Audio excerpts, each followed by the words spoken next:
पीले पीले शहद सत्य नाम के दारू गांजा हन ये कौड़ी काम के।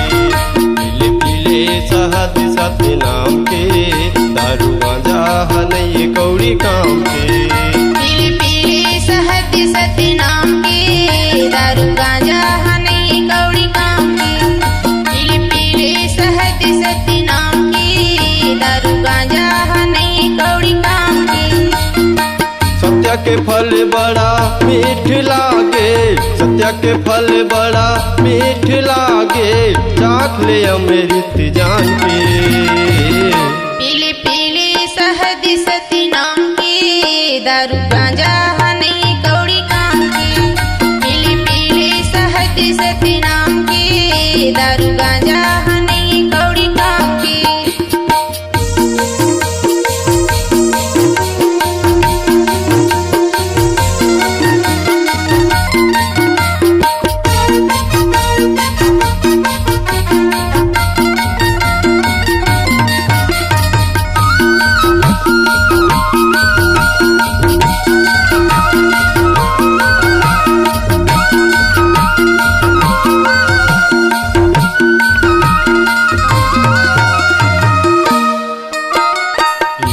शहद सत्य नाम के घासी तेरी मलिकाया मछल लगा होता, तेरी मलिकाया मछल लगा होता।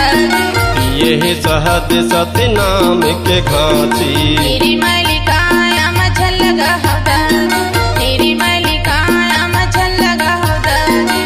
गुरु बना ले छान के, गुरु बना ले छान के, पानी पी लो जान के। पीले पीले शहद सत्य नाम के दारू गांजा हन ये कौड़ी काम के। पीले पीले शहद सत्य नाम के दारू गांजा हन ये कौड़ी काम के।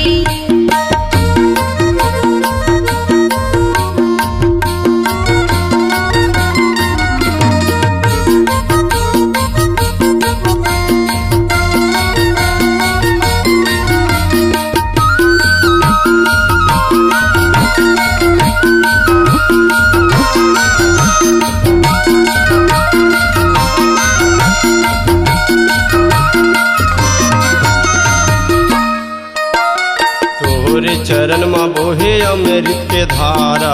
पीला पिला दे मौका नहीं मिले दोबारा, पीला पिला दे मौका नहीं मिले दोबारा।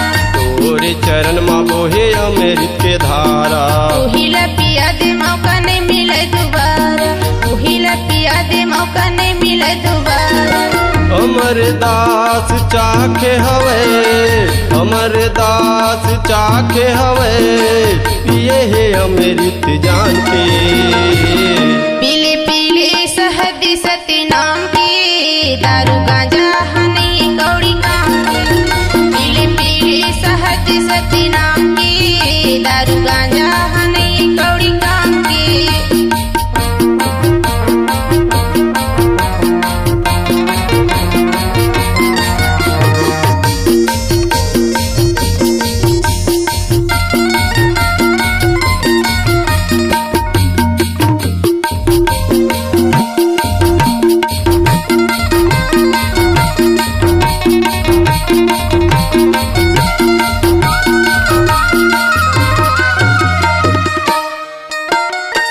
गुरु के बानी संत पहचाने है। भक्ति में शक्ति हावे तभी गुरु मानी है, भक्ति में शक्ति हावे तभी गुरु मानी है।